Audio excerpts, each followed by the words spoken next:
તો જે સમાચાર વિગતવાર તો કોંગ્રેસના મહાસચિવ પ્રિયંકા ગાંધીએ કહ્યું હતું કે આગામી ઉત્તર પ્રદેશની ચૂંટણીમાં કોંગ્રેસ 40% મહિલાને ટિકિટ આપશે. આ નિર્ણય તે તમામ મહિલાઓ માટે જે ઈચ્છે છે કે ઉત્તર પ્રદેશમાં બદલાવ આવે અને પ્રદેશ આગળ વધે. વધુમાં પ્રિયંકા ગાંધીએ જણાવ્યું હતું કે આજે યુપીમાં નફરતની બોલાબાલા થઈ ગઈ છે, ત્યારે પ્રિયંકા ગાંધીએ મહિલાઓને આહવાન કર્યું હતું કે રાજનીતિમાં આવે અને મારા ખભાથી ખભો મિલાવીને આગળ વધે.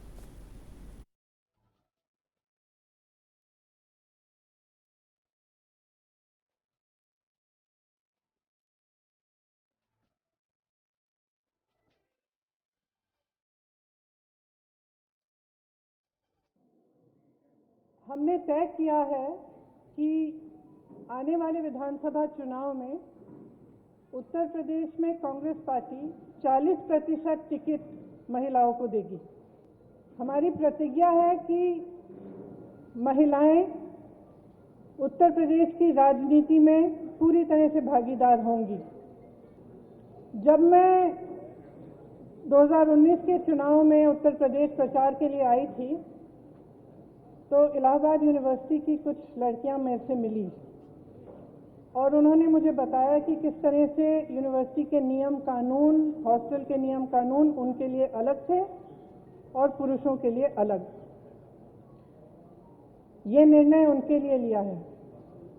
ये निर्णय मैंने उस महिला के लिए लिया है जिसने गंगा यात्रा के दौरान मेरी नाव को वापस तट पर बुला के कहा कि मेरे गांव में पाठशाला नहीं है, मैं अपने बच्चों को पढ़ाना चाहती हूँ. यह निर्णय उस लड़की, प्रयागराज की एक लड़की पारो के लिए लिया गया है जिसने मेरा हाथ पकड़ के मुझे कहा कि दीदी बड़ी होकर मैं नेता बनना चाहती हूँ. ये निर्णय उसके लिए है.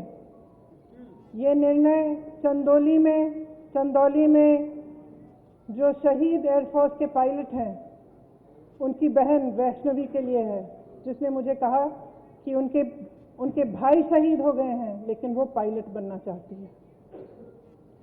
ये निर्णय उन्नाव की उस लड़की के लिए है जिसको जलाया गया, मारा गया, उसकी भाभी के लिए है जो आज भी संघर्ष कर रही है उसका, और उसकी 9 साल की भाभी की बेटी के लिए है जिसको स्कूल में धमकाया गया था. ये निर्णय हाथरस की उस माँ के लिए है जिसने मुझे गले लगाकर कहा कि उसको न्याय चाहिए, उसको न्याय नहीं मिल रहा है. ये निर्णय रमेश कश्यप की बेटी के लिए है, उसका नाम भी वैष्णवी है, जो बड़ी होकर डॉक्टर बनना चाहती है. लखीमपुर में एक लड़की मेरे से मिली, मैंने उससे पूछा क्या बनना चाहती हो बड़ी होकर, उसने कहा प्रधानमंत्री बनना चाहती हूँ. उसके लिए है यह निर्णय.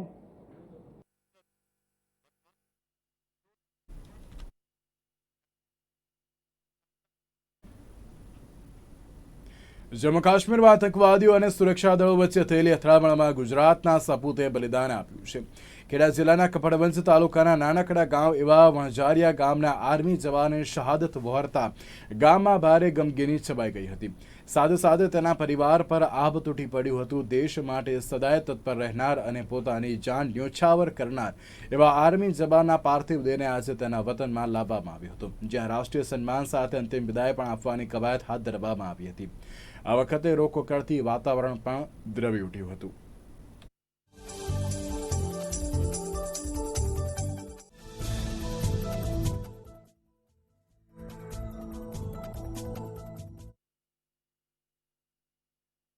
જમ્મુ કાશ્મીરમાં નિર્દોષ નાગરિકોની સતત હત્યાને જોતા ઘાટીમાં સુરક્ષા વધારી દેવામાં આવી છે, ત્યારે સીઆરપીએફ જવાનો દ્વારા સ્થળે સ્થળે તપાસ હાથ ધરવામાં આવી રહી છે. ત્યારે આતંકવાદીઓ દ્વારા ટાર્ગેટ કિલિંગને રોકવા માટે સામાન્ય નાગરિકને પણ રોકીને તેમની પૂછપરછ કરાવવામાં આવી રહી છે. આ મામલે સીઆરપીએફના જવાનોનું કહેવું છે કે દેશની અને લોકોની સુરક્ષા આપવી એ અમારો પ્રાઇમ મોટો છે અને છેલ્લા 1 મહિનાથી આતંકવાદીઓ પ્રકારે નિર્દોષ નાગરિકોને ટાર્ગેટ બનાવી રહ્યા છે, તેને ધ્યાનમાં રાખીને અમે વાહનોનું ચેકિંગ પણ કરી રહ્યા છીએ. તેમજ તેની સાથે જે રીતે લોકો ઘર છોડી રહ્યા છે તેને ધ્યાનમાં રાખીને કાઉન્સેલિંગ પણ કરી રહ્યા છીએ. कि आवाम की सुरक्षा करना है. हम रात एवं दिन 24 घंटे अब अलग अलग जगहों पे लोगों को सुरक्षा प्रदान करते हैं, गाड़ियों की चेकिंग करते हैं और लोगों में सुरक्षा के भाव को बढ़ाते हैं. अभी यहाँ पर कुछ दिनों से कुछ लोगों की हत्याएं वगैरह श्रीनगर एवं आसपास के इलाके में की गई है, जिसको ध्यान में रखते हुए हम लोगों ने चौकसी बढ़ा दी है। रात एवं दिन हम लगातार यहाँ पर वाहनों की चेकिंग करते हैं, पब्लिक की फ्रिस्किंग करते हैं एवं लोगों के बीच ये सुरक्षा का भाव पैदा करते हैं कि उनको यहाँ पर किसी भी तरह की असुरक्षा ना हो। हम लोगों को पर्सन टू पर्सन काउंसलिंग करते हैं, गाड़ियों की इंटेंसिव चेकिंग करते हैं एवं लोगों की सुरक्षित करते हैं। हम यहाँ पर जो नॉन लोकल लोग हैं उनको भी विशेष सुरक्षा का भाव दिखाते हैं। वो चूँकि यहाँ पे माइग्रेंट हैं, बाहर से कहीं आकर के काम कर रहे हैं, तो उन्हें हम सुरक्षा का भाव बताते हैं।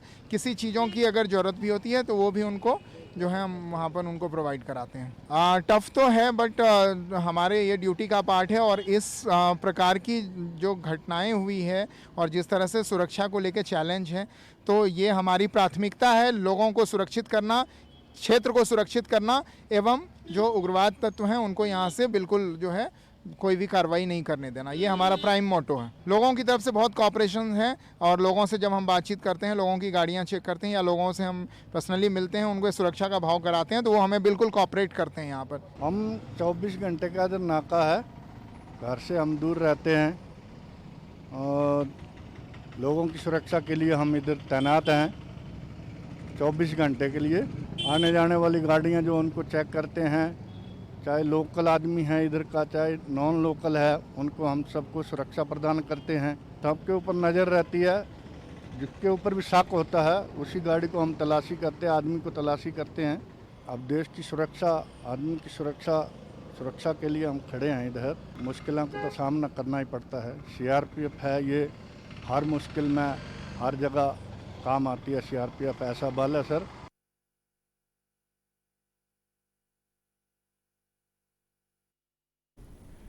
ઉત્તરાખંડમાં ફરી ભારે વરસાદને કારણે તારાજી સર્જાઈ છે, જેના કારણે ઉત્તરાખંડમાં 5 લોકોના મૃત્યુ થયા હતા।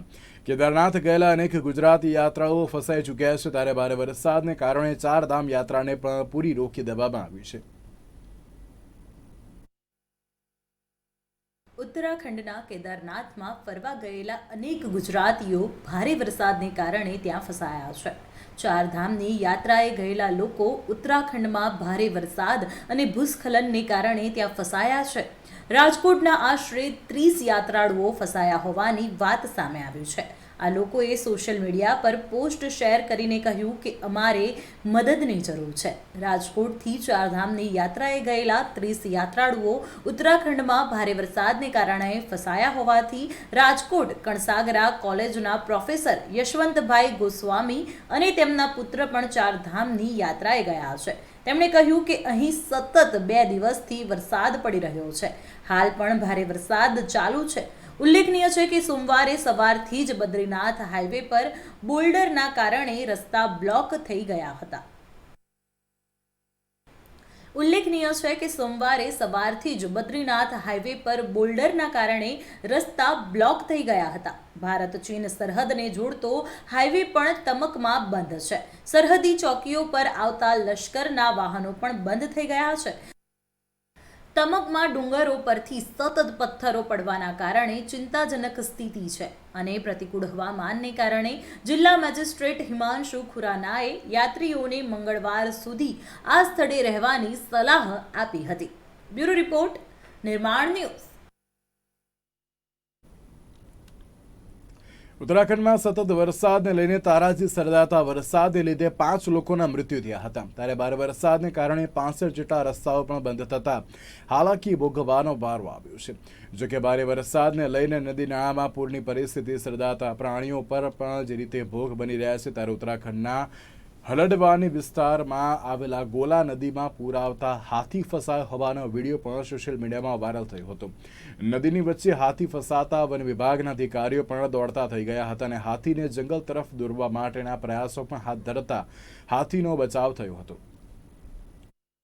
विभाग के अंतर्गत गौला नदी में एक हल्दूचौड़ के साथ पास में एक देवरामपुर एरिया पड़ता है, जहां पे आज सुबह एक हाथी के एक टापू पे फंसने की जो है खबर आई थी और इसके बाद जो है वन विभाग की टीम को जो है रवाना किया गया और उसके बाद जो है उसका मूवमेंट, जो हाथी का मूवमेंट है वो देवरामपुर की तरफ जो है जंगलों की तरफ जो है उसने नदी को क्रॉस करके और देवरंगपुर की तरफ जो है वो आ गया। वन विभाग की टीम ने जो है उसे थोड़ा और जंगल की तरफ खदेड़ा है और उसके बाद जो है उसकी मूवमेंट पे नज़र रखी जा रही है। तो जो आज सुबह जो खबर आई थी कि एक हाथी जो है वो टापू पे फंसा हुआ है, उसे सुरक्षा पूर्वक जो है उस एरिया से जंगल की तरफ जो है वो भेज दिया गया है।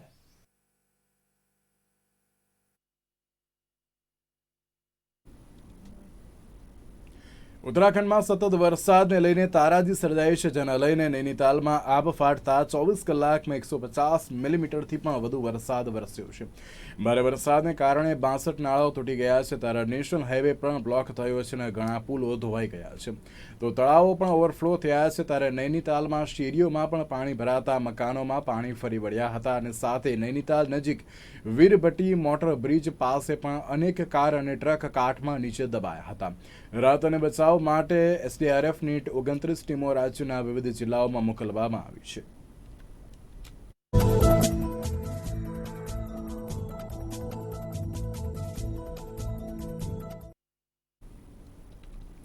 ઉત્તરાખંડમાં ભારે વરસાદ અને પૂરને કારણે ગુજરાતના 80થી 100 પ્રવાસી ફસાયા છે, જેને લઈને સહી સલામત ગુજરાત પરત લાવવા માટે ગુજરાત સરકાર પણ એક્શન મોડમાં આવી ગયું છે। સવારે રાજ્યના મુખ્યપ્રધાન ભૂપેન્દ્ર પટેલે ઉત્તરાખંડના મુખ્યમંત્રી સાથે ટેલિફોનિક વાતચીત કર્યા બાદ મહેસૂલ મંત્રી રાજેન્દ્ર ત્રિવેદીએ પણ ગાંધીનગર સ્થિત ડિઝાસ્ટર મેનેજમેન્ટ ખાતે પહોંચી ગયા હતા અને ત્યાંથી તેમણે ફસાયેલા પ્રવાસીઓ સાથે પણ ખાસ વાતચીત કરી હતી।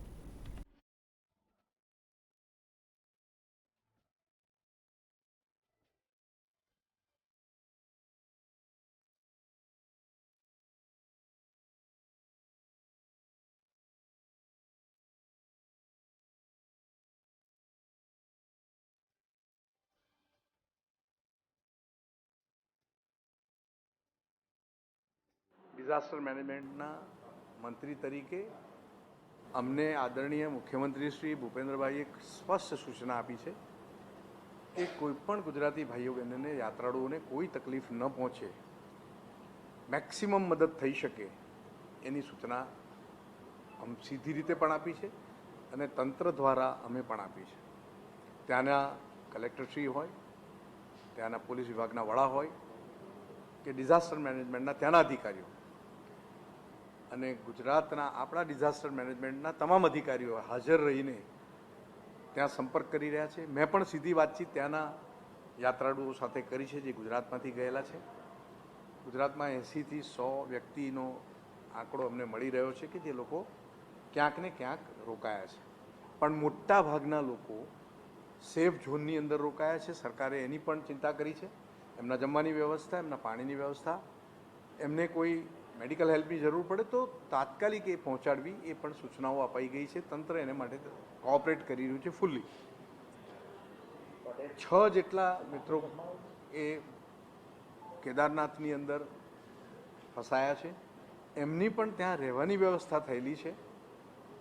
એમને લાવવામાં મુશ્કેલી એટલી જ છે કે ત્યાં આગળ હવામાન અનુકૂળ નથી, હવાનું તોફાન છે। એ સમય કે એમને પણ હેલિકોપ્ટરથી લાવી દેવામાં આવશે। ગુજરાત સરકારે સીધો સંપર્ક રાખી રહ્યા છે ઉત્તરાખંડની સરકાર સાથે, અને જો વરસાદની ગતિ મંદ પડી જાય તો મોડી રાત સુધીમાં અથવા તો કાલ સુધીમાં તમામે તમામ શ્રદ્ધાળુ યાત્રાળુઓ આપણા ગુજરાતી ભાઈઓ બહેનો એ બધાને આપણે પાછા પણ લાવી શકીશું અને તેમને રોકાવું હોય કોઈક જગ્યાએ તો રોકાઈ પણ શકશે।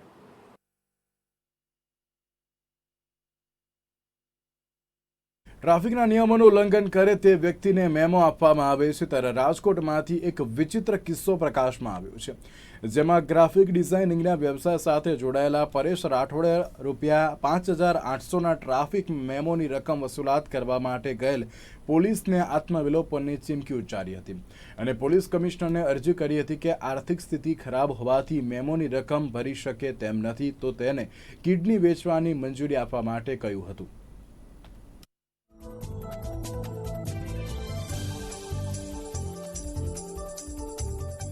અનોખો વિરોધ મેં એટલે બતાવ્યો છે કે આજે સરકારી ડિપાર્ટમેન્ટમાં જે કરોડોને ઘપલા થતા હોય છે એને આ લોકો આરામથી છાવરી લેતા હોય છે અને સામાન્ય માણસ જે પોતાનું જીવન નિર્વાહ માંડ કરતો હોય છે તો એને ધમકીઓ આપીને એની પાસેથી પરાણે દંડ અને રકમો વસૂલાવે છે.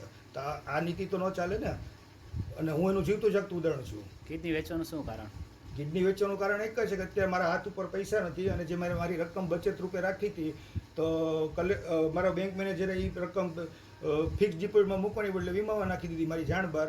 અને એટલે મારા હાથ ઉપર પૈસા ન હોવાથી મારે અત્યારે તાત્કાલિક આ દંડની રકમ, મારા મેટ્રી બિલની રકમ અને સ્કૂલની ફી ભરવાની જરૂર હોય મારે વેચવી પડે. તમે રજૂઆત કોને કરી કિડનીમાં છે? મેં રજૂઆત પોલીસ કમિશનર સાહેબને કરી છે, કેમ કે આ કૌભાંડ દબાવમાં પોલીસ ડિપાર્ટમેન્ટનો મહત્વનો ફાળો હતો. એ લોકો યોગ્ય તપાસ નહોતી કરી, એટલે આ રજૂઆત એમને કરી છે.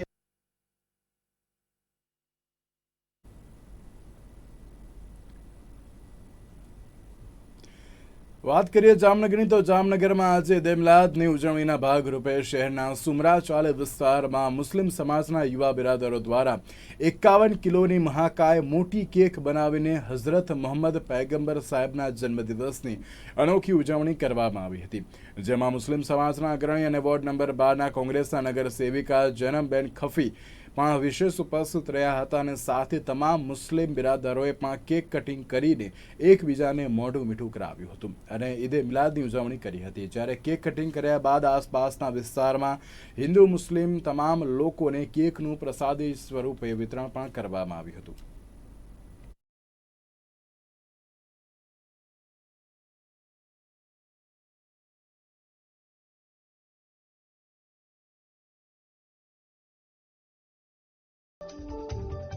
આજે અમારા રસૂલે પાક સલ્લલ્લાહુ અલૈહિ વસલ્લમ દુનિયામાં આવ્યા હતા, એ ખુશીમાં અમે આ ઈદ મનાવી રહ્યા છીએ. અને ખાસ કરીને જેમ આપણે પ્રથા છે કે જન્મદિવસ હોય ત્યારે કેક કટ કરતા હોય, તો આ તો અમારા હુઝુરે પાકનો જન્મદિવસ હતો.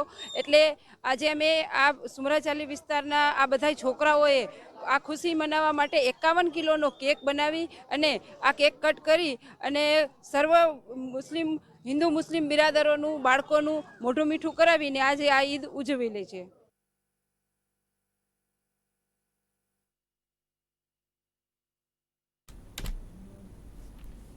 સુરત જિલ્લાના બારડોલીમાં વ્યાપાર માટે મુખ્ય વિસ્તાર ગણાતા એવા લીમડા ચોક નજીક શાક માર્કેટમાં પિન્ટુ શાહ નામના વ્યાપારી સાથે કેટલાક કિસ્મોના ટોળાએ તાડપત્રી બાંધવા જેવી નજીવી બાબતે જે રીતે મારામારી પણ કરી હતી. જોકે પોલીસ મથક નજીક જ આ ઘટના બનતા પોલીસ મથકે જે રીતે પોલીસ હતી તે પણ દોડતી થઈ ગઈ હતી અને સમગ્ર મામલે બારડોલી પોલીસે 10 ઇસમો વિરુદ્ધ રાયટિંગનો ગુનો દાખલ કરવામાં આવ્યો હતો. જે સમગ્ર મામલાને લઈને જે રીતે અમુક તત્વો દ્વારા હિન્દુ મુસ્લિમનું સ્વરૂપ આપવા માટે સોશિયલ મીડિયામાં મેસેજો પણ વહેતા કરાયા હતા, ત્યારે ઈદ પણ હોવાથી બારડોલીમાં કોમી વાતાવરણ ડહોળાય નહીં તે હેતુ સાથે પોલીસ પણ સક્રિય બની હતી અને બારડોલી પંથકમાં જિલ્લા પોલીસ વડાની ઉપસ્થિતિમાં બંને જૂથ વચ્ચે એક બેઠકનું આયોજન કરવામાં આવ્યું હતું. હિન્દુ મુસ્લિમ સમાજના આગેવાનો પણ તેમાં હાજર રહ્યા હતા. જે બેઠકમાં બંને સમાજના આગેવાનો દ્વારા કોમી એખલાસ જાળવવા માટે સૌએ બાંહેધરી આપી હતી.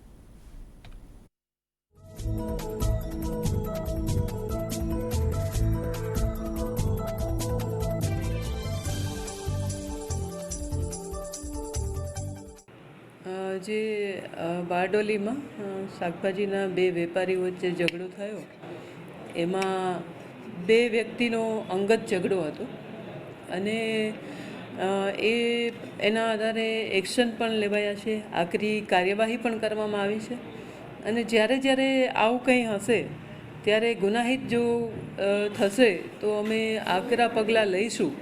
પણ સાથે સાથે બંને સમાજ વચ્ચે સંવાદિતા સર્જાય, એક એખલાસની ભાવના સર્જાય, એના માટે આજે મિટિંગ લેવામાં આવી હતી અને દરેક સમાજના લોકોએ એવી બાંહેધરી આપી છે કે અમે ખૂબ સુખ શાંતિથી એકબીજા હળી મળીને રહીશું અને એ રીતે આજની મિટિંગ પૂર્ણ કરવામાં આવી.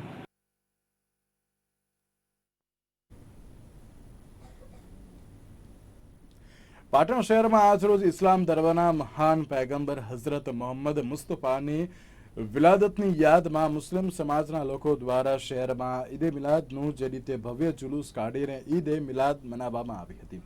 જુલુસમાં વિવિધ બેનરો અને સરકાર કી આમદ મરહબાના ઝંડાઓએ ભારે આકર્ષણ જમાવ્યું હતું. ચુસ્ત પોલીસ બંદોબસ્ત વચ્ચે નીકળેલું જુલુસ શહેરના વિવિધ વિસ્તારોમાં કાઢવામાં આવ્યું હતું. ત્યારે આ જુલુસમાં મુસ્લિમ સમાજના અગ્રણીઓ, વડીલો, યુવાનો, બાળકો પણ ઉત્સાહભેર જોડાયા હતા.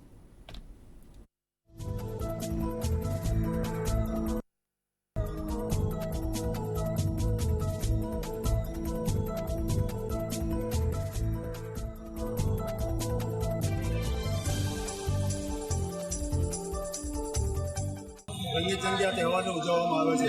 મોહમ્મદ પૈગંબર સાહેબનો જન્મદિવસ અને મરણ દિવસ, મૃત્યુ દિવસ, વફાતનો દિવસ એક જ છે. બંને દિવસો એક જ હોવાથી આ તહેવારને અમે ખૂબ જ ખુશીથી મનાવીએ છીએ. મોહમ્મદ પૈગંબર સાહેબ આ દુનિયાની અંદર આ દિવસે જન્મ લઈને તેમણે દુનિયા માટે તારણહાર બન્યા છે.